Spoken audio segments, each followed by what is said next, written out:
Axiom 4 திட்டத்தின் கீழ் இந்தியாவை சேர்ந்த சுபான்ஷு சுக்லா உள்ளிட்ட 4 பேர் விண்வெளிக்கு இன்னும் சற்று நேரத்தில் பயணிக்க இருக்கிறார்கள். இது தொடர்பான கூடுதல் தகவல்களை எமது செய்தியாளர் மாணிக்கம் தொடர்ந்து வழங்கிட கேட்கலாம்.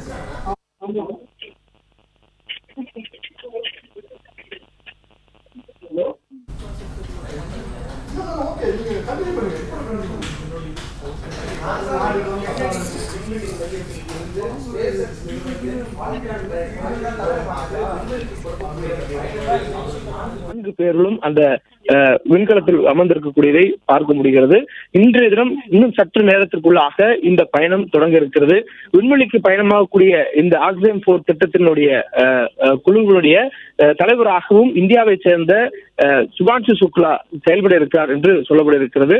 மேலும் இவர்தான் விமானியாக இந்த பயண திட்டத்தில் செயல்படுவார் என்றும் சொல்லப்பட்டிருக்கிறது.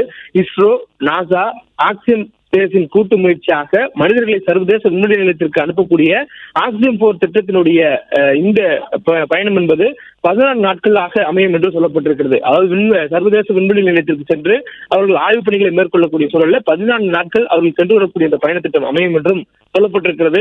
சர்வதேச விண்வெளி நிலையத்திற்கு உலக நாடுகள் ஒன்றிணைந்து மனிதர்களை அனுப்பி அங்கிருந்து தரவுகளை பெறுவதும் ஆய்வுகளை மேற்கொள்வதும் என்ற வழக்கங்களை கொண்டிருக்கிறார்கள்.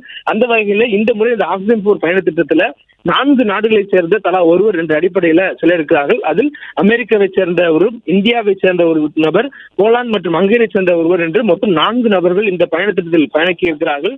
அந்த 4 பேர்கள் உள்ளே பயணிக்கக்கூடிய சூழலில் அவன் 14 நாட்கள் இந்த பயண திட்டம் அமையும்.